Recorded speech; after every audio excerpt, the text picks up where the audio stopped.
10.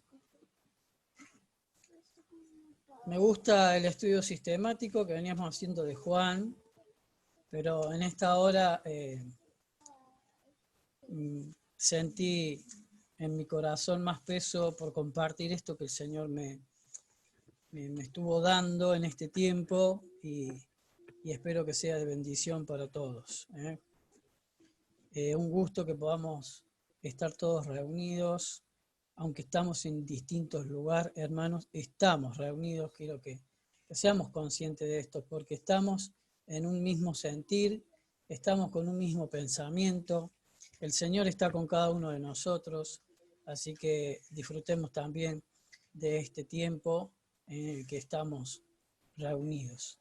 Lucas capítulo 10, versículo desde el 25 al 37, una historia recontra conocida, muy conocida, una historia que la escuchamos desde la escuelita dominical todos y hasta la podríamos decir de memoria, pero como es la palabra de Dios, no siempre es inagotable y por más que la estudiemos, siempre vamos a poder sacar algún concepto nuevo. Así que leamos esta historia.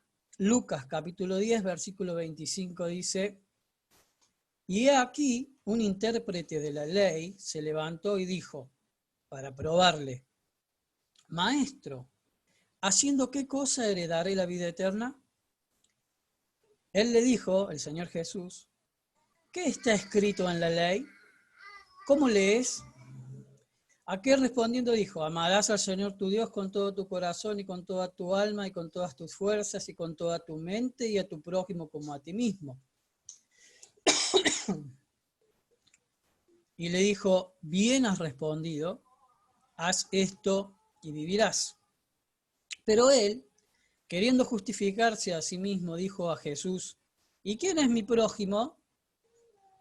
Respondiendo Jesús dijo: un hombre descendía de Jerusalén a Jericó y cayó en manos de ladrones, los cuales les despojaron e hiriéndole se fueron, dejándole medio muerto.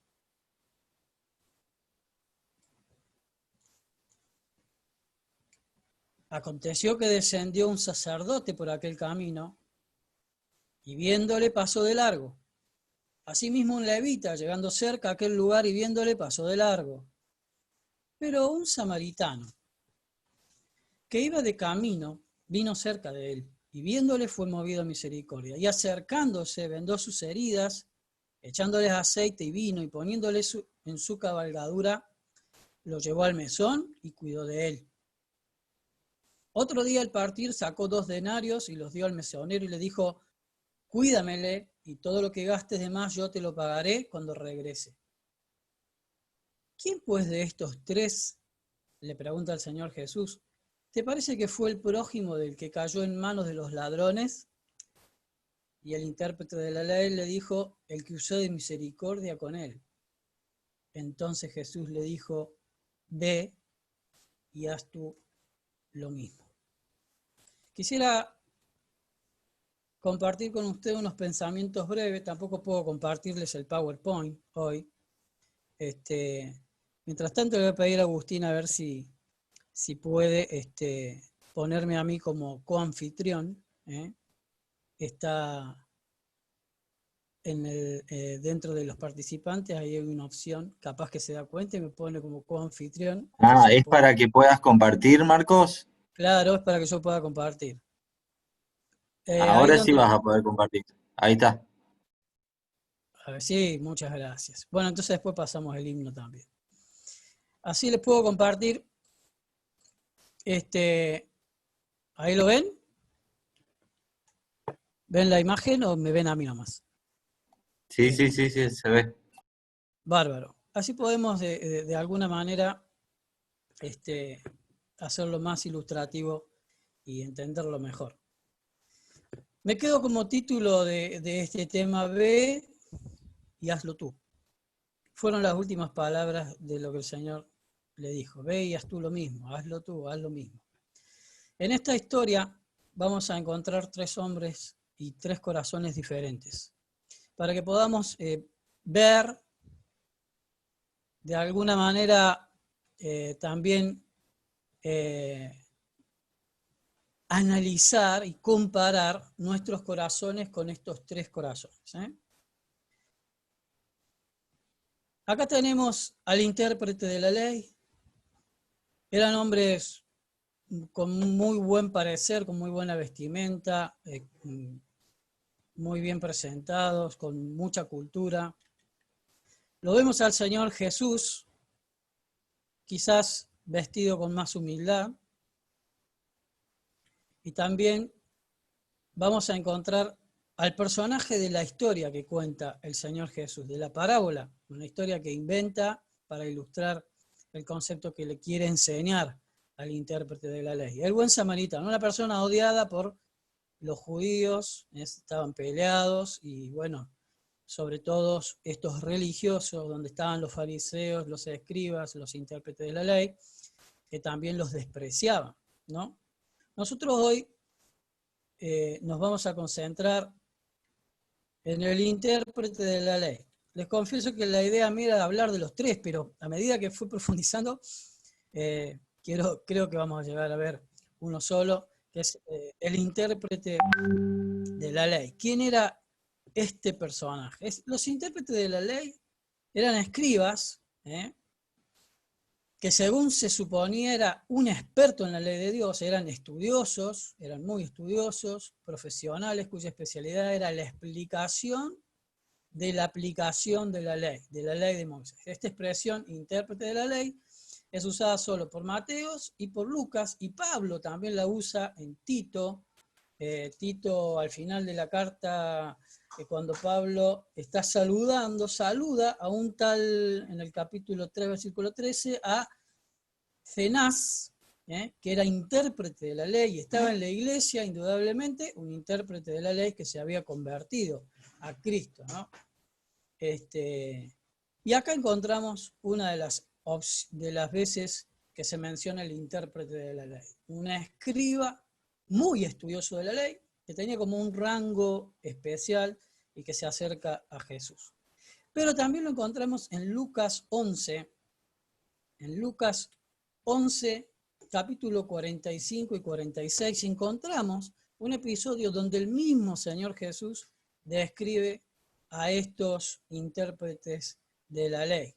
El mismo Señor Jesús habla y los define. Dice en Lucas 11:45, respondiendo uno de los intérpretes de la ley, dijo: Maestro, cuando dices esto, ¿también nos afrentas a nosotros? Obviamente el Señor Jesús siempre los confrontaba y ellos se sentían afrentados.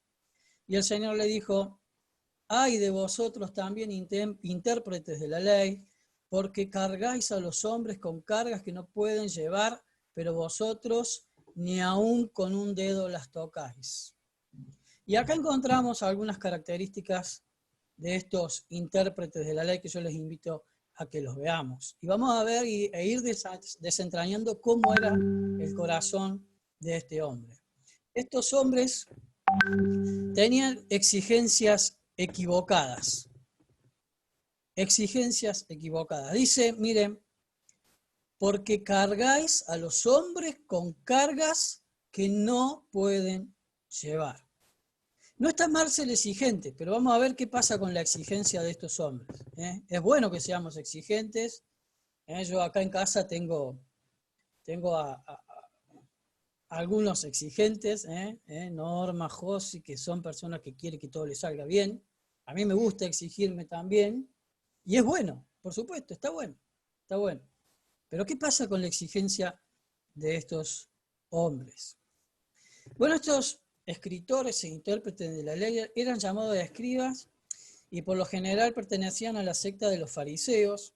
En los días de Esdras, allá por el 538 a.C. o 432 a.C., se empezó a reconocer a los escribas como un grupo diferenciado. Eran los copistas de las escrituras, por eso escribas, hebreas, muy cuidadosos en su trabajo, y a quienes les aterraban los errores, sentían pavor de equivocarse, ¿no? A veces muchos somos así, somos súper exigentes. Los escribas o maestros de la ley eran miembros del Gran Sanedrín que era la Asamblea o la Corte Suprema del Pueblo de Israel, estaba conformada por 70 miembros, más el sumo sacerdote que lo presidía, y fueron ellos mismos los que coordenaron al Señor Jesús. Pero con el transcurso del tiempo se hicieron extremadamente meticulosos, hasta el punto de que no solo contaban las palabras copiadas, sino incluso las letras. El simple hecho de escribir una palabra de memoria sin haberla pronunciado antes se consideraba ya un pecado grave. Se dice que los escribas religiosos limpiaban con gran meticulosidad su pluma antes de escribir la palabra Elohim o Adonai. Se concentraban en detalles superfluos e insignificantes. Hombres que gozaban de cierto grado de poder y privilegio y a los que poco le importaba la vida de los pobres, las injusticias y los derechos humanos. Estaban instalados en su conciencia adormecida, acomodados en su trinchera de las letras. Era todo letras, letra muerta, de su egoísmo, egocentrismo, y se creían con derecho a juzgar y a criticar y a condenar a los demás. Tenían esa prerrogativa de creerse que podían levantar el dedo hacia los demás. Pero el principal problema no era que sean exigentes. Allá ellos sí querían ser tan meticulosos en cosas insignificantes, pero el problema ¿cuál era? El problema era lo que exigían. Mateos 15, 1 al 8, también nos cuenta el Señor acá un episodio con estos hombres religiosos, escribas y fariseos, donde estaban los intérpretes de la ley. Dice que se acercaron a Jesús ciertos escribas y fariseos de Jerusalén diciendo, Mateos 15, 2, ¿por qué tus discípulos quebrantan la tradición de los ancianos? Porque no se lavan las manos cuando comen pan. Están quebrantando la tradición de los ancianos. ¿Cómo puede ser? Y el Señor les dijo, ¿por qué también vosotros quebrantáis el mandamiento de Dios por vuestra tradición? Porque Dios mandó diciendo, honra a tu padre y a tu madre, y el que maldiga al padre o a la madre muere irremisiblemente. Pero vosotros decís, cualquiera que diga a su padre o a su madre, es mi ofrenda a Dios, todo aquello con que pudiera ayudarte, ya no ha de honrar a su padre o a su madre. Y así invalidáis el mandamiento de Dios por vuestra tradición. Hipócritas. Bien profetizó de vosotros Isaías cuando dijo, este pueblo del lado de Dios me honra, mas su corazón está lejos de mí. El problema con la exigencia de estos hombres es que exigían tradiciones de los ancianos, tradiciones de hombres. ¿Qué eran las tradiciones de los ancianos? Era un cuerpo de leyes extrabíblicas que habían existido solo en forma oral y únicamente desde la cautividad de Babilonia, pero luego fue llevada al papel en la Mixná, a finales del siglo II a.C. La ley de Moisés no contenía ninguna prescripción con respecto a lavarse las manos antes de comer, excepto para los sacerdotes que debían lavarse antes de ingerir las ofrendas sagradas. Pero ellos tomaban esa tradición como la misma importancia que la ley de Dios, la ley que les había dado Dios a través de Moisés. Y decía, ¿por qué tus discípulos quebrantan la ley? No, no es la ley, son tradiciones de hombres, le dice el Señor. Ustedes, por esas tradiciones que dicen que tienen que ofrendar a Dios, descuidan a sus padres y deshonran a su padre y a su madre, y por las tradiciones están quebrantando un mandamiento de Dios, la ley misma de Dios. Eran exigencias equivocadas, basadas en tradiciones de hombres, basadas en las tradiciones de los ancianos. Pero no solo tenían exigencias equivocadas, sino que eran inconsistentes. Dice, pero vosotros ni aun con un dedo las tocáis. La NBI dice, pero ustedes mismos no levantan ni un dedo para ayudarlos. Ustedes ponen cargas pesadas, pero no son capaces de hacer nada para ayudarlos, no saben, no tienen ni idea de cómo hacer para ayudarlos. Y el Señor mismo enseñó sobre esto, sobre la inconsistencia, sobre el doble discurso, o sobre decir y no hacer. En Mateos 23, 1 al 4, encontramos lo que el Señor dice de esta secta, de los fariseos y saduceos. Dice, entonces habló Jesús a la gente y a sus discípulos, diciéndoles, En la cátedra de Moisés se sientan los escribas y los fariseos. Así que todos los que os digan que guardéis, guardadlo y hacedlo. Pero miren lo que dice, mas no hagáis conforme a sus obras, porque dicen y no hacen. Porque atan cargas pesadas y difíciles de llevar y las ponen sobre los hombros de los hombres, pero ellos ni con un dedo quieren moverlas. Ellos dicen, pero no son capaces de hacer, son inconsistentes. Y el Señor Jesús condenó la inconsistencia en varias veces. Por ejemplo, en Mateo 7.3, cuando está dando el sermón del monte, entre una de las enseñanzas, dijo que no tenemos que juzgar a los demás, porque en eso podemos caer en ser inconsistentes, en ser de doble discurso. Por eso no debemos juzgar. Dice, ¿y por qué miras la paja que está en el ojo de tu hermano y no echas de ver la viga que está en tu propio ojo? Es más fácil ver el pequeño error del hermano que ver la gran metida de pata nuestra. Tenemos que estar más pendientes de nosotros. Romanos 2.1, Pablo escribió sobre esto, por lo cual eres inexcusable, hombre. Quien quiera que seas tú que juzgas, pues en lo que juzgas a otro, te condenas a ti mismo, porque tú que juzgas haces lo mismo. Por eso el Señor dice, no juzgues. Había mucha inconsistencia religiosa en el tiempo del Señor, sobre todo entre estos personajes, escribas, fariseos, intérpretes de la ley. Y el Señor le dice, ¿por qué me llamáis Señor, Señor? Y no hacéis lo que yo os digo. Hablan, quieren reconocerme como el Señor, pero no están dispuestos a hacer lo que yo digo.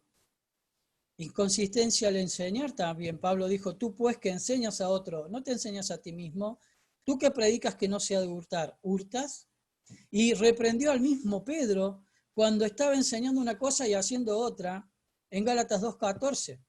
Dice, pero cuando vi que no andaban rectamente conforme a la verdad del Evangelio, dije a Pedro delante de todos, si tú, siendo judío, vives como los gentiles y no como judío, ¿por qué obligas a los gentiles a judaizar? Estaba obligándoles a circuncidarse.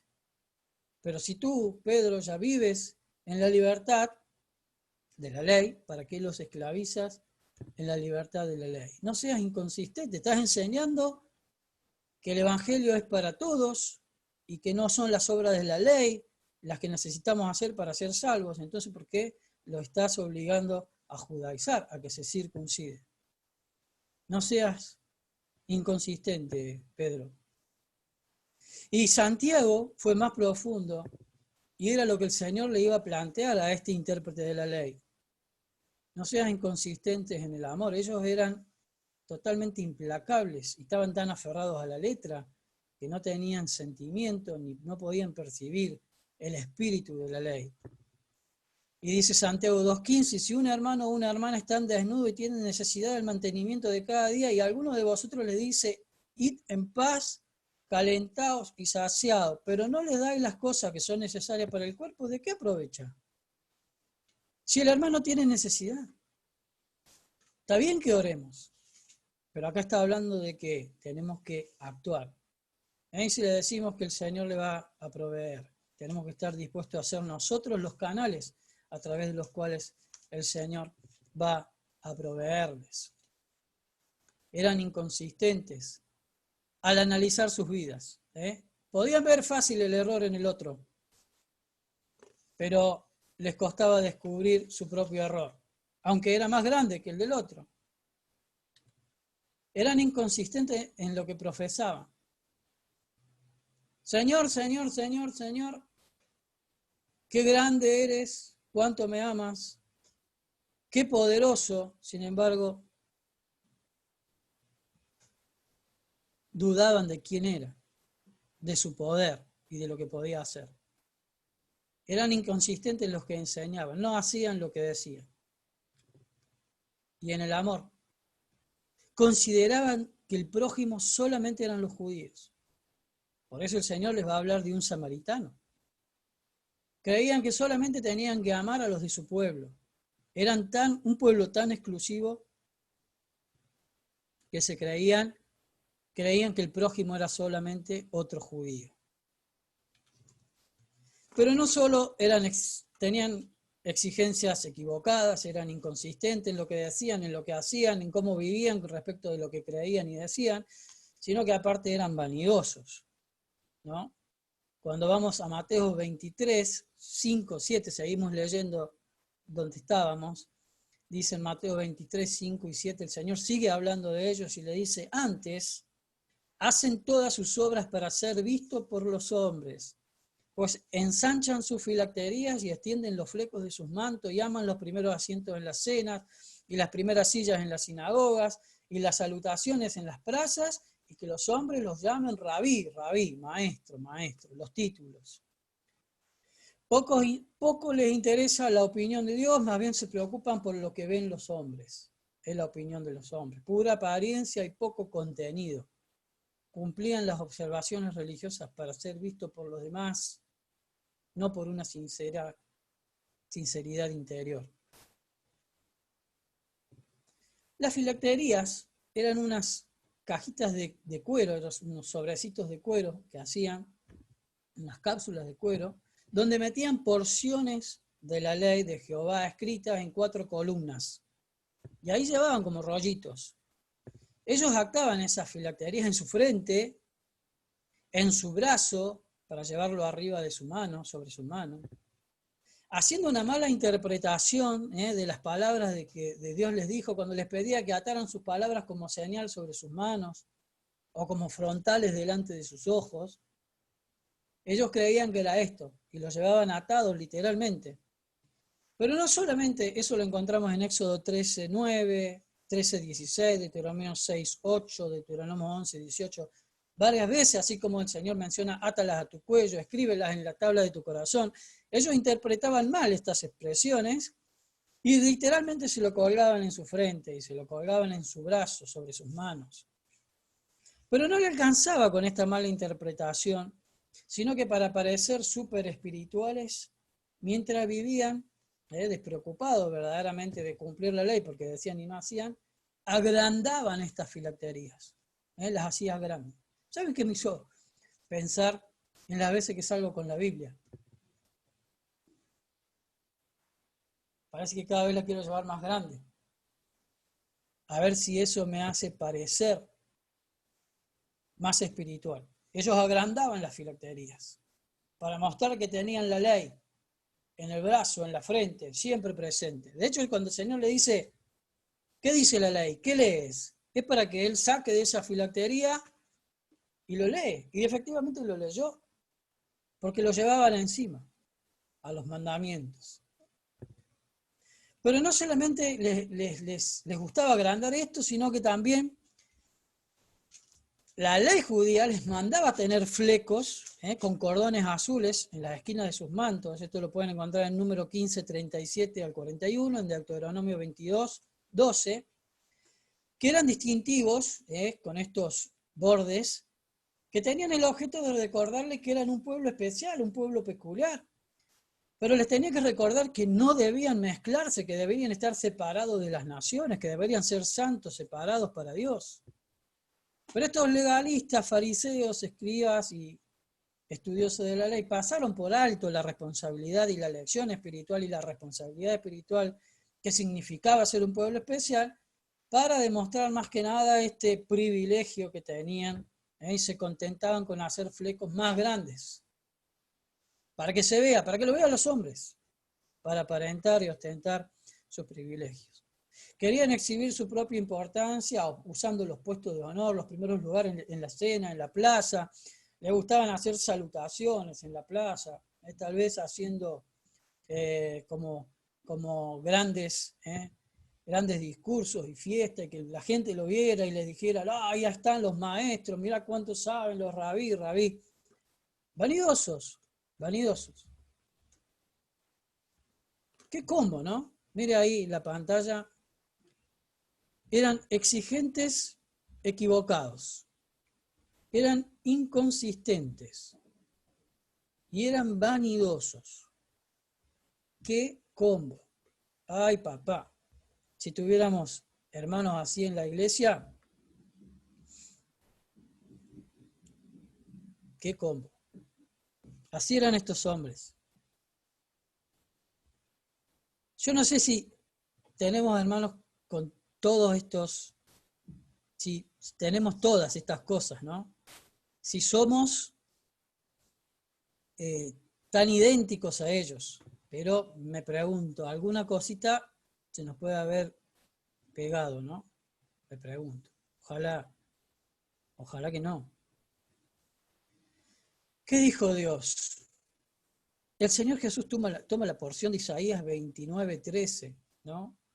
Cuando hablaba de esto misma, del pueblo de Dios, y decía en el versículo 13, dice el Señor, porque este pueblo se acerca a mí con su boca y con sus labios me honra, pero su corazón está lejos de mí, y su temor de mí no es más que un mandamiento de hombres que les ha sido enseñado.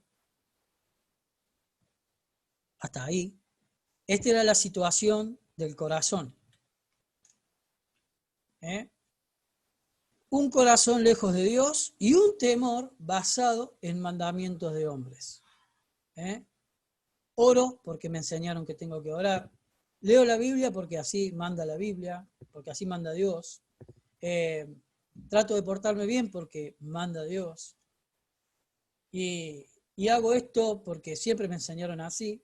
Acá me viene a la mente siempre el mismo ejemplo, ¿no? Porque me acuerdo patente que yo estaba luchando en mi adolescencia con muchas cosas, quería saber qué pensaba Dios, y le digo a mi abuelita, una fiel serva del Señor, de corazón puro y santo, ¿no? Por supuesto, pero había sido criada así. Abuelita, ¿por qué no puedo ir a bailar? ¿Por qué no puedo ir a los boliches? ¿Por qué no puedo ir con mis compañeros? Y ella me dijo, mirá, siempre nos enseñaron que eso es malo, entonces, como nos enseñaron que no tenemos que ir ahí, no vamos. Bueno, está bueno ser obedientes, está bueno, pero a medida que vamos madurando, tenemos que dar un paso más. Ya vamos a ver, pero esta era la situación de estos hombres. La tradición de los ancianos nos enseñaron que para comer tenemos que lavar las manos, y cuántas cosas más, tenía un montón de tradiciones, ¿no? Que no tenían nada que ver con lo que decía la ley de Moisés ni la palabra de Dios. Pero cuando llega el versículo 14, hermano, este versículo, créanme que me impactó, se lo comenté a Norma porque me impactó, parecía ser escrito para hoy, para este tiempo, para nosotros hoy. ¿Cuál era la solución? Versículo 14. He aquí que nuevamente excitaré yo la admiración de este pueblo. He aquí que excitaré yo la admiración de este pueblo. La solución es despertar la admiración de su pueblo hacia Dios.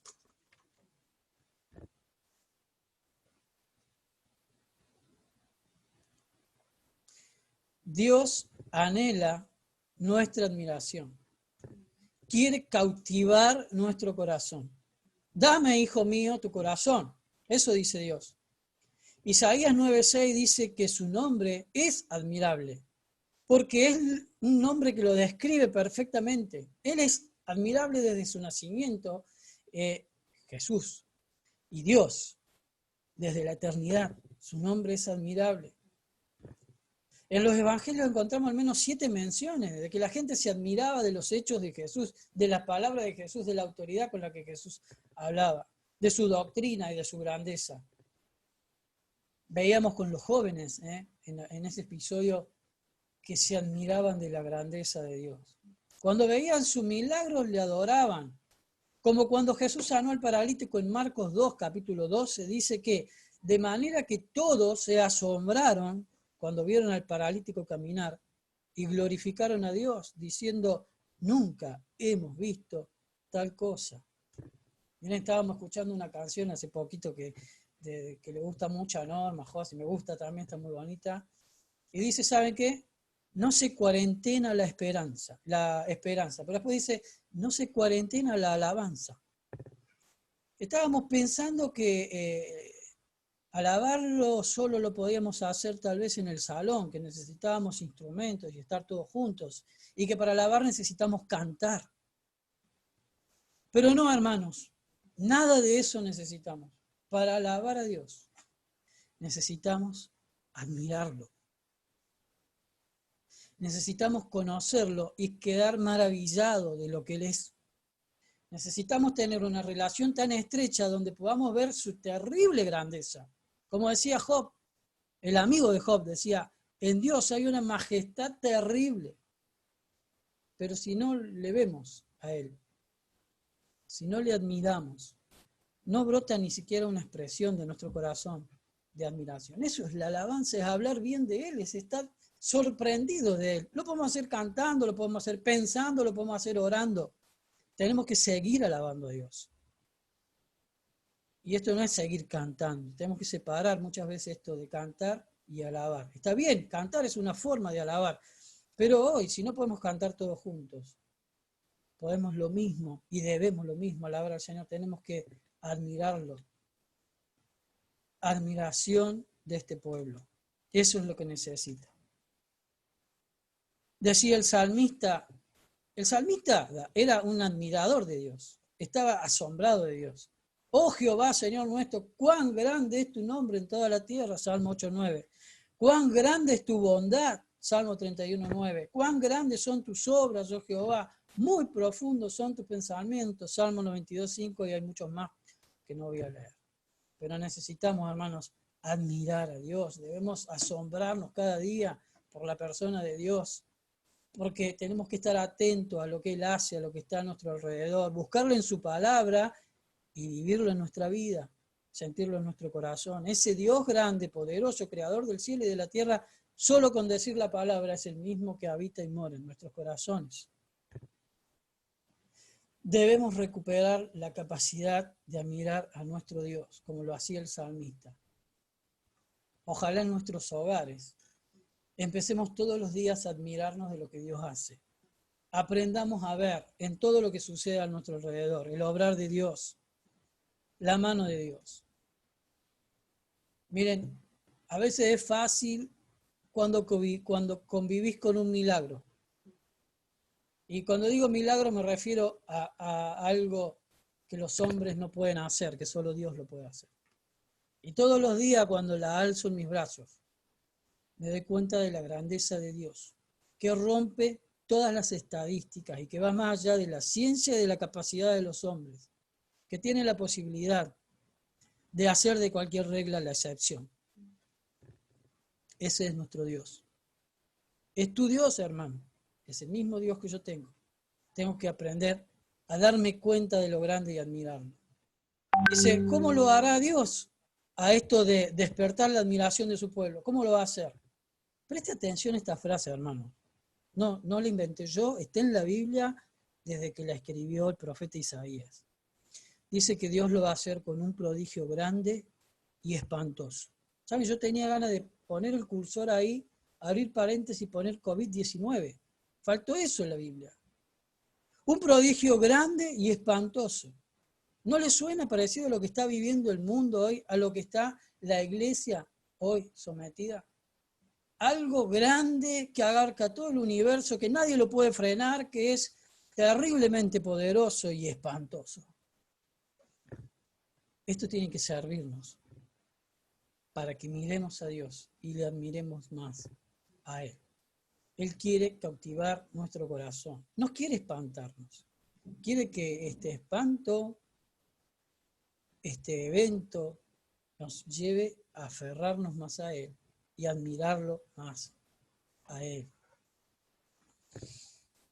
Miren, yo pensaba, como decía, a veces algo se nos puede pegar. Tal vez somos exigentes y no nos damos cuenta que en algunas cosas estamos equivocados. ¿Cómo es nuestra vida cristiana? Tenemos alguno parecido con estos legalistas, eran los abogados de aquella época, los intérpretes de la ley, abogados, legalistas. Se aferraban a las costumbres. ¿Estamos aferrados a costumbres? ¿Por qué hacemos lo que hacemos, hermano? Muchas costumbres se nos han cortado ahora. Ya no es subirse al auto, llegar al salón. Ya no es el mismo horario. Ya no es sentarse en el mismo banco. ¿Ha visto que hay hermanos que el domingo que no se pueden sentar donde se sientan siempre? O por lo menos no sé si acá, pero allá en la iglesia de Córdoba, había un hermano que si vos te sentabas donde él se sentaba, siempre te corría, te pedía por favor que te vayas a otro lugar. Parecía que no podía estar en el espíritu si no era en ese banco, en ese lugar, ¿no? Estamos aferrados a costumbres, a tradiciones. Servir a Dios no solo se puede hacer en un salón. Servir a Dios, si solo lo hacíamos en el salón, si solo lo hacíamos los domingos o los sábados, este tiempo nos tiene que ayudar a darnos cuenta que servir a Dios es estar a disposición de Dios las 24 horas del día, los 365 días del año. Y ahora, aunque no tenemos salón, podemos servir al Señor más, igual o más que antes. Debemos seguir sirviendo a Dios. Aunque no tengamos un púlpito para dar un mensaje, aunque no tengamos un lugar físico, aunque no tengamos un salón que limpiar, pero hay mucho campo para servir a Dios. Buscar la santidad. ¿Por qué somos santos? Porque nos enseñaron que hay que ser santos. Cuando admiramos a Dios y descubrimos su santidad, encontramos mucho más que ser santo, es hacer el esfuerzo de no pecar. Es estar admirado de su perfección, de su santidad. Alabar a Dios, como decíamos, tenemos que todos los días levantarnos con una alabanza en nuestra boca. Qué difícil es esto. A veces dormimos mal, nos levantamos, ¿no? Más con ganas de renegar pero todos los días que nos levantamos es un día para agradecer a Dios porque Él hace el poderoso acto de darnos un día más de vida. ¿Y cuántas cosas hacemos? ¿Por qué las hacemos? Nos enseñaron a hacerlo. Tenemos que ir más a su palabra, tenemos que ir más a conocer el corazón de Dios, quedar impactados y sentir más el anhelo de agradarle a Él porque Él nos amó, porque le amamos, porque estamos cautivados por su persona. Miren, un corazón admirado de Dios solo quiere escuchar la voz, su voz, la voz de Dios, no otros sonidos vanos. No va a haber otros mandamientos de la ley, no será los costumbrismos, ni las exigencias del pasado, ni costumbres de antes. Será la voz de Dios la que cautiva un corazón que admira a Dios. Tal vez somos inconsistentes, muy frecuentes, nos puede pasar, algo nos puede pasar. Podemos tener momentos en donde algunas de estas cosas nos agarren. Y resulta que al analizar nuestras vidas, las vemos bastante bien, vemos el error en los otros muy fácilmente, pero se nos pasan nuestros grandes errores de largo muy frecuentemente. ¿Alguna vez le pasó? A veces hasta sin darnos cuenta. Por eso no debemos hablar de los demás. Dejemos de hablar de los demás. Hermano, créame que todo esto yo lo pienso para mí también. Yo tengo mucho que aprender. Dejemos de hablar de los demás. A veces somos inconsistentes al profesar nuestra fe. Señor, Señor, qué grande, Dios incomparable, y lo cantamos, lo profesamos, pero andamos con miedo. No estamos obedeciendo en la cuarentena. Estamos refugiados, temerosos, acobardados en la casa. Hay dos actitudes con las que podemos estar cumpliendo la cuarentena. Porque Dios nos manda a ser obedientes a nuestras autoridades, o porque estamos aterrados. Dios quiere que obedezcamos a nuestras autoridades y no tenemos que salir, pero confiados, sin temor. No podemos andar derrotados. A veces somos inconsistentes al enseñar su palabra. Esto no solamente para los que tenemos este privilegio de enseñar desde una plataforma virtual o desde una plataforma en un salón o de las distintas maneras, todos de alguna manera compartimos nuestros conocimientos, nuestro pensamiento acerca de lo que Dios nos da en su palabra, y lo que decimos se tiene que ver reflejado en lo que hacemos. Y a veces somos inconsistentes al amar también como ellos. Ni siquiera nos hemos puesto a pensar quién es el prójimo. Estamos, este debe ser mi. Si es judío, es mi prójimo. Si es de Pujol 470, es mi prójimo. Si no es de Pujol, que lo atienda su prójimo de allá, ¿no? O a veces no lo hacemos tan así, por supuesto. Oramos por los demás. ¿Les ayudamos prácticamente a los demás? ¿O estamos desentendidos de nuestros hermanos? Pero estamos encerrados, ¿cómo hacemos? ¿Ha visto a un hermano que hace tiempo no lo ve por Zoom, que no se ha mensajeado? Hágale un llamadito, hermano. ¿Cómo estás? ¿Qué pasó? ¿Estás bien? ¿Tu trabajo, tu situación, tu familia, tu hijo? Lo último que sabíamos es que estabas enfermo. ¿Cómo estás? Como nos sucedió cuando nos enteramos los de Daniel, todos fuimos movidos a orar por él. Y a estar, me imagino el celular de Daniel lleno de mensajes, porque todos queríamos saber. Así tiene que ser. No podemos decir como Caín, ¿soy yo acaso guardia de mi hermano? Sí, sí, somos guardianes unos de los otros. Esto no es responsabilidad de los diáconos solamente, ni del anciano, ni de los líderes. Todos nos tenemos que cuidar, todos tenemos que estar atentos, los unos de los otros. Un corazón admirado de Dios solo dice y hace lo que a Él le agrada. Y Él quiere que nos amemos, Él quiere que vivamos como decimos que tenemos que vivir, que vivamos en santidad, que vivamos en fe, que no vivamos como derrotados y que vivamos creciendo en nuestra vida, mirándonos y mejorando nosotros sin juzgar a los demás. Pero tal vez somos vanidosos, como ellos. Nos gusta demostrar lo que sabemos.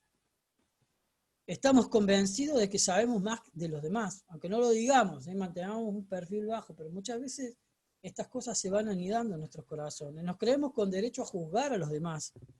Nos gusta que nos vean, que nos pongan títulos, que nos den títulos, encargado de... No está mal, los necesitamos los líderes, los encargados, pero es, como decíamos, la mirada a nuestro corazón. La mirada de nuestros... Estos hombres tenían su corazón lejos de Dios. Entonces todo eso se volvía en la fuerza de la carne, pecado. Vanidad, inconsistencia, exigencias equivocadas. Y este intérprete de la ley se acerca al Señor Jesús y le dice, Maestro, no vayamos a pensar que con esta expresión se estaba colocando en la condición de discípulos. Más bien, se estaba poniendo a la par de Jesús. Porque era para probarle, dice la Biblia. A ver si estás a mi altura. Eso quiso decirle el intérprete de la ley. Vamos a ver cuánto sabes de la ley, si sabes más que yo. ¿Haciendo qué cosas heredaré la vida eterna? Y seguro que ni las costumbres ni las tradiciones nos salvan. Que conocer y proclamar verdades, por más que sean verdades bíblicas, nos salvan. Es necesario ser humildes para ser salvos. Es necesario llevar la palabra de Dios a la práctica, implantarla en nuestros corazones y vivirla. Y vivir basado en los mandamientos, en las enseñanzas, en la ley de Dios. La ley de aquellos hombres los esclavizaba, pero la ley que nosotros tenemos en nuestras manos, como dice Santiago, es la ley de la libertad, porque justamente es la ley que nos libra de la esclavitud del pecado. No es la que nos dice hagan lo que quieran, porque eso es libertinaje. Esta ley es la que nos enseña cómo vivir una vida abundante, cómo vivir una vida aferrados a Dios, plena, la vida que Dios nos quiere dar. Es una vida plena, libre de ataduras, sin limitaciones. No quiere que estemos atados a costumbres, quiere que vivamos su palabra en humildad, porque Dios da gracia a los humildes, resiste a los soberbios. Esa es la vida que Dios quiere que vivamos, la vida cristiana. No una vida religiosa, como estos religiosos. ¿Qué tengo que hacer para dar la vida eterna? Léelo, lo tenés ahí en tus filacterías. ¿Qué dice la ley? ¿Qué lees? Amarás al Señor, tu Dios. Saben que en eso, en el amor se cumple toda la ley. Y para amar a Dios no es ni más ni menos que estar admirados de su persona, que estar cautivados por su ser. Yo no sé qué te cautiva, hermano, hoy. si tu trabajo, si tus hijos, si tu profesión. Yo no sé, me pregunto qué pueda llegar a ocupar el primer lugar en mi vida para poder erradicarlo, porque hoy mi admiración principal tiene que ser Dios. Con todo lo que significan los hijos, con todo lo que significa Josías, Berenice, con todo lo que significa mi familia, que disfruto feliz, con mi esposa, que estamos en cuarentena, para nosotros estamos felices, ¿eh? Yo no sé si otro comparte conmigo, estar juntos para nosotros es la felicidad, por más que sean 24 horas, estamos felices, nos disfrutamos minuto a minuto, pero así todo, tengo que disfrutar más de Dios, porque el amor, ¿a quién tiene que ser? Con toda mi mente, con toda mi fuerza, amarás al Señor tu Dios, y después al prójimo. Dios quiere cautivarnos de nuevo, hermanos. ¿No se siente un poco distraído por algunas cosas? Hasta tantas noticias del COVID ya nos han hecho perder de vista el Dios que tenemos. Y nos pasa a todos, ¿eh? Yo no estoy hablando de lo que pasa en otras iglesias. Bien como dicen los hermanos, yo no digo que pase acá, pase en otras iglesias. No, yo estoy hablando para nosotros, hermanos, para mí. Fijémonos que no nos pase nada de esto en este tiempo de cuarentena. Porque necesitamos despertar, es lo que el Señor quiere. Quiere exaltarnos para volver a despertar nuestra admiración hacia Él. Eso es ponerlo en el primer lugar. Eso es darle de nuevo el trono en nuestras vidas. Estos hombres los habían destronado y se habían entronado ellos. Por eso me gustaba que digan rabí, señor, maestro, a ellos. Y nosotros tenemos que poner en el trono de nuestra vida de nuevo a Dios. Y yo créanme, hermanos, que es un desafío grande. Cuando todos los días pasan tantas cosas a nuestro alrededor que nos distraen. Y entonces pasamos un día y no hemos visto a Dios y no sientes, ay, Señor, perdón, estuve distraído otro día, no oré, no me admiró tu palabra, no me di cuenta que estuviste a mi alrededor. Así debería estar nuestro corazón. Deberíamos estar cada día más y más impactados por el Señor. ¿Cómo haré para dar la vida eterna? Amarás al Señor tu Dios con todo tu corazón. Haz esto y vivirás. Yo no sé si acá en medio nuestro hay alguno que vive, sí, los domingos se acuerda de Dios. Todos los días a la mañana cuando se levanta, sí, gracias Dios, y salgo. O tal vez alguien que está viviendo sin tener en cuenta a Dios. La única forma de vivir la vida abundante, de vivir esta vida que Dios te está diciendo, haz esto y vivirás, no porque estuviera muerto, sino estaba diciendo, haz esto y tendrás una vida abundante. Haz esto y tendrás una vida feliz, una vida próspera. ¿Qué tengo que hacer? Amar a Dios. Ponerlo en el primer lugar. Volver a admirarlo. Hermano, busca en su palabra. Busca en tu comunión íntima con Dios. Y le voy a robar la frase a Omar. Tomate unos matecitos con el Señor todos los días para que el Señor vuelva a cautivar tu corazón. Para que el Señor vuelva a maravillarte. Y entonces lo amemos y le demos el trono. Nadie es más grande que Él. Él es el Dios Todopoderoso. Él se merece toda nuestra gloria, toda nuestra alabanza, toda nuestra adoración y toda nuestra vida rendida solo a Él. Un corazón que solo quiere escuchar su voz. Un corazón que solo quiera agradarle a Él. Un corazón humillado para que Él sea exaltado. Toda la gloria para Dios. Amén. Yo quisiera compartirles también la canción, si me permiten, y con eso voy a terminar, le dejo después entonces a Alejandro para que termine la